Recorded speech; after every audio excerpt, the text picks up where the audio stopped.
noite, a paz seja convosco. Sejam bem-vindos ao programa Tempo de Vitória, que começa mais um dia para abençoar a sua vida.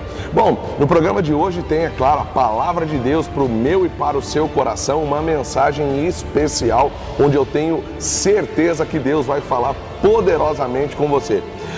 No final do programa, você já sabe, eu volto sempre aqui para orar, para abençoar a sua vida, para concordar com a sua oração, para concordar com a vitória do Senhor sobre você, sobre a causa que você está pleiteando, que você está lutando e está pelejando. Tamo junto na parada, como diz o ditado. E é claro, finalzinho do programa, uma rápida pincelada aí nesse momento tenso que está vivendo o nosso país, a nossa nação.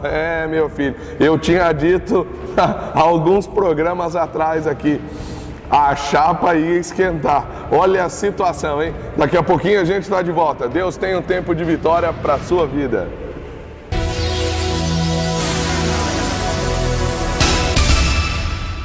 E você está colocando aquilo para fora por meio do choro, por meio da lágrima. É a situação em que Ana se encontrava. Mas o sacerdote Eli comete o primeiro erro que levou o ministério dele ao fracasso. Ele não tem discernimento espiritual.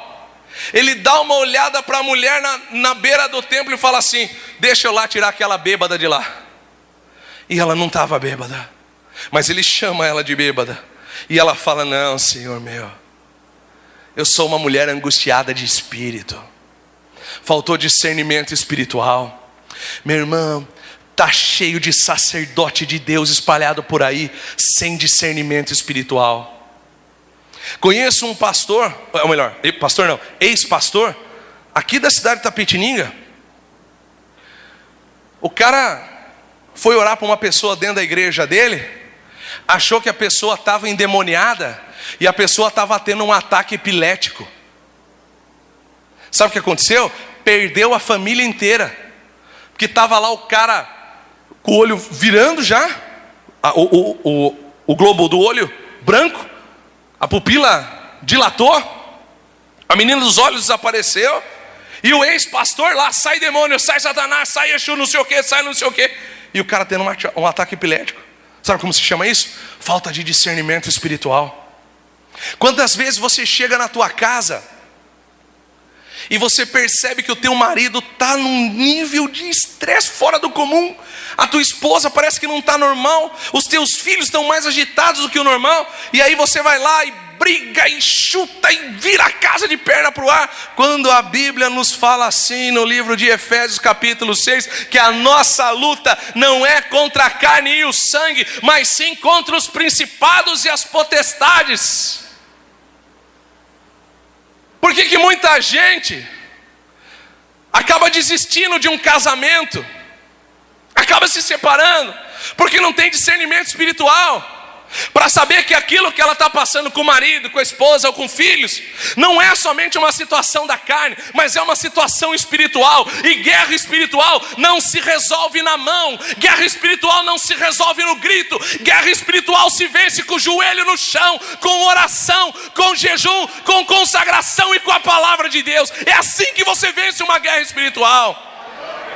Tenha discernimento de espírito para você definir quando você está no meio de uma situação dessas. Nunca perca a intimidade com o Espírito Santo, meu irmão, porque isso é aquilo que o ser humano tem de mais precioso. É a intimidade com o Espírito Santo. É Ele que vai revelar para você. Meu irmão, ano passado atravessei um período muito difícil. Minha esposa fez uma cirurgia para retirar uma pedra na vesícula.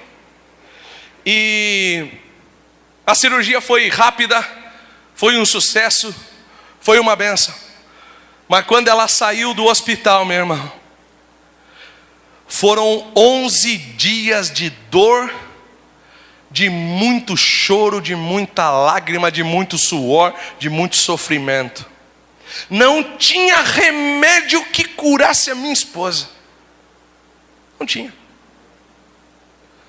Ela chegou a tomar Tramal, que é um abaixo da morfina, e a dor não cessava.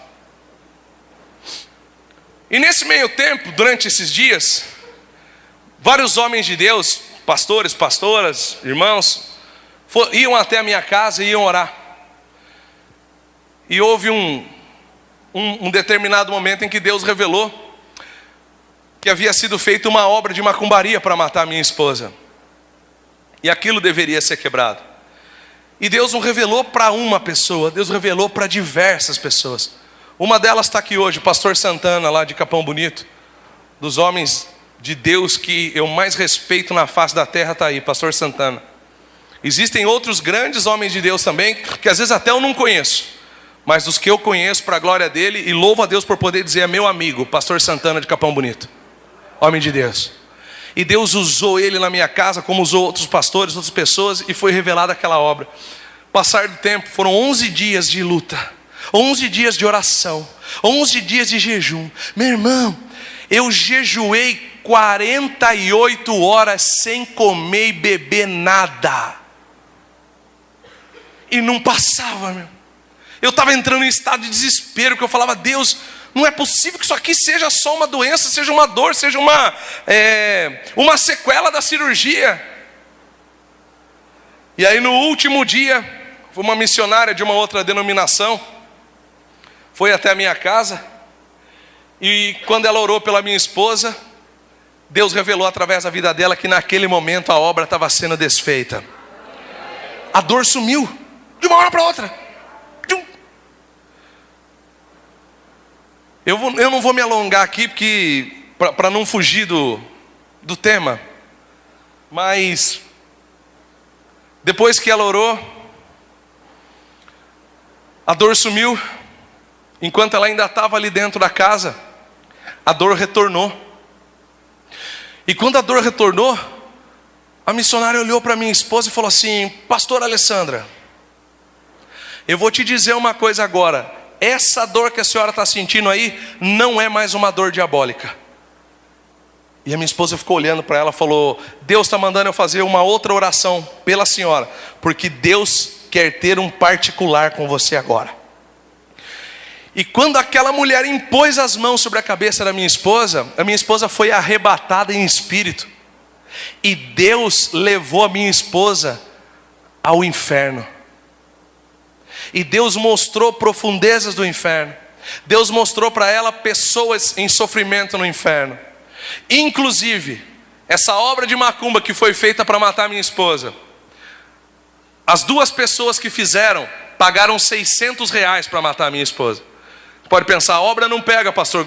Claro que não pega, se pegasse minha esposa tinha morrido. É Deus que livrou. R$600 foi o valor. Uma das pessoas que participou dessa obra, que pagou para essa obra ser feita, já morreu. E Deus levou a minha esposa em frente à gaiola, onde essa mulher está presa no inferno. E botou frente a frente. A minha esposa diz que essa mulher urrava. E minha esposa conhecia ela, uma pessoa conhecida do convívio. Eu não sei quem é, porque Deus falou para minha esposa não contar. E eu sei que minha esposa vai morrer com isso. Até porque é constrangedor, né? Você chegar para uma pessoa e falar, fulano, eu vi um parente teu no inferno. Ninguém quer saber disso, né? Ninguém vai acreditar. É terrível. Acreditar pode até acreditar, mas é triste demais, né? E algumas coisas das quais Deus mostrou para ela, Deus pediu que ela não falasse. E essa mulher foi uma das coisas. Quando a minha esposa voltou, ela narrava, era impressionante, eu nunca tinha visto aquilo. Ela narrava aquilo que ia acontecendo. Ela dizia, tem demônios aqui querendo me atacar, mas eles não conseguem me alcançar, porque o anjo que está comigo não deixa. Isso é forte demais, meu irmão.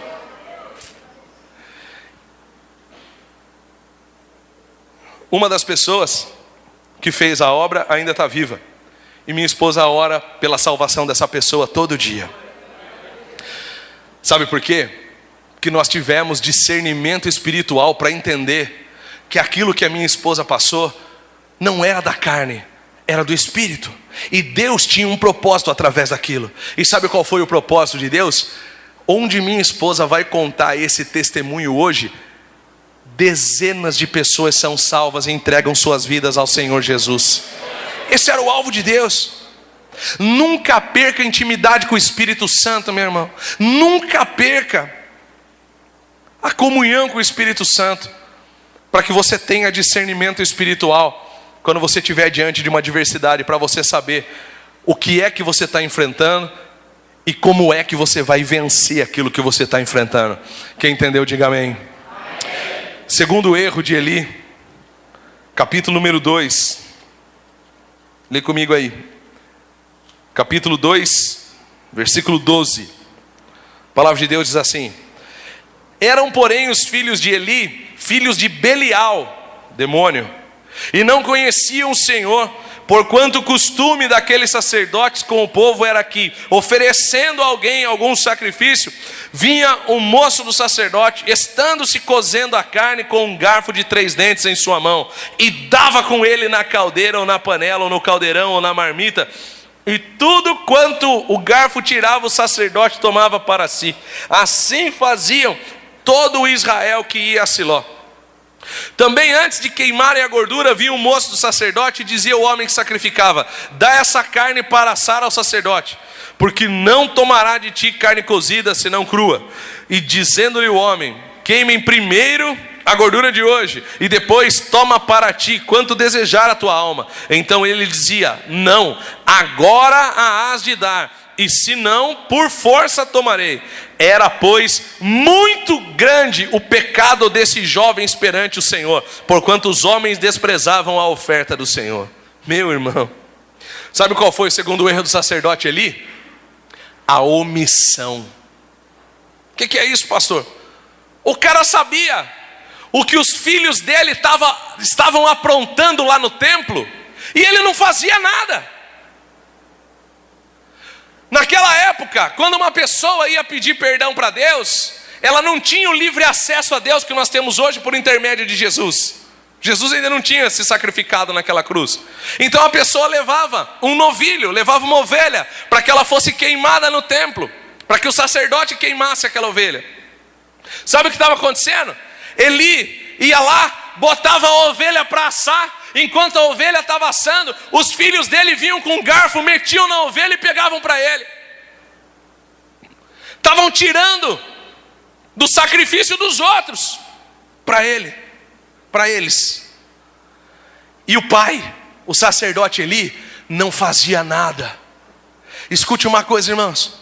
O mundo tem aí um ditado muito perigoso, que diz assim: eu prefiro pecar pelo erro do que pela omissão.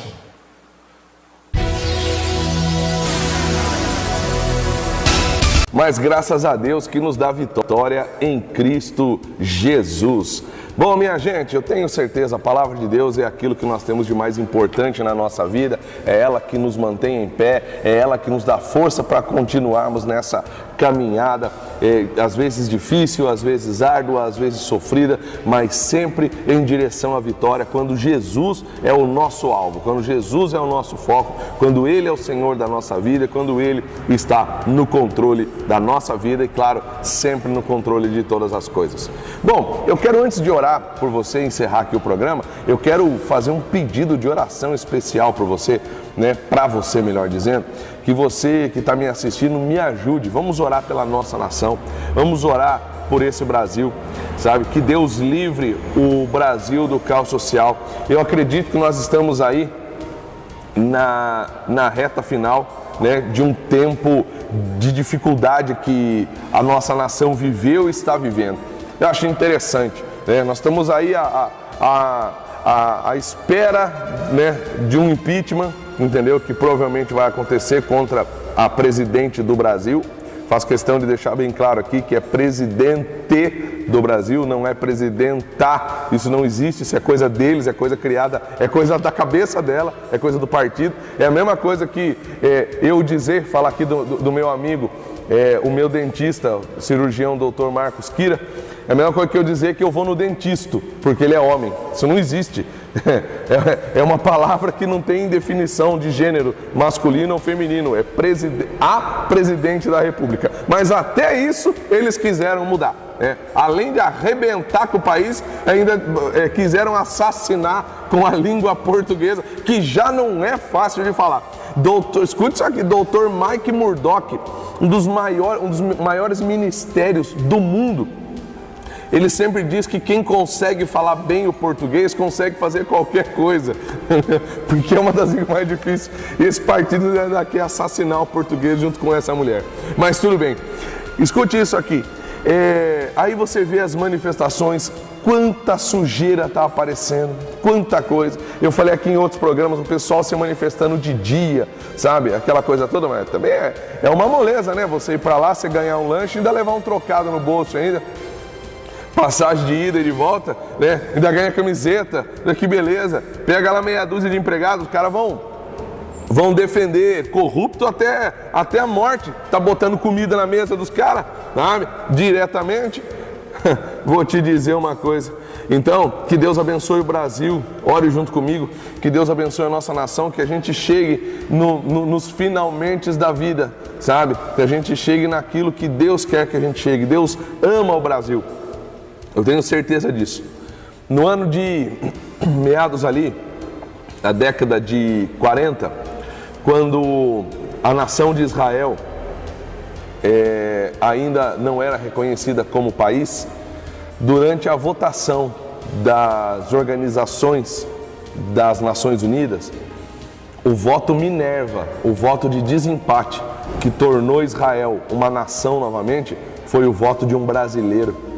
E eu tenho certeza que aquele dia Deus fechou uma aliança com o Brasil. Eu tenho certeza que aquele dia Deus passou a amar ainda mais o Brasil, porque um brasileiro foi determinante para abençoar a nação que Deus tanto ama. Então vamos orar pelo Brasil, que Deus tenha misericórdia, que Deus passe a vassoura de fogo dele, sabe, no Congresso Nacional, no Palácio do Planalto, no Palácio da Alvorada aqui em São Paulo, nas câmaras municipais, nas prefeituras. Esse é ano de eleição. Já citei aqui inúmeras vezes a importância da gente saber votar, da gente votar certo, para depois não precisar sair para a rua pedindo impeachment, fazendo manifestações. Se a gente se manifestar direitinho na urna, não precisa se manifestar na rua depois. Então está na minha e está na tua mão. Deus não desce do céu para votar e anjo também não vota. Quem vota somos eu e você.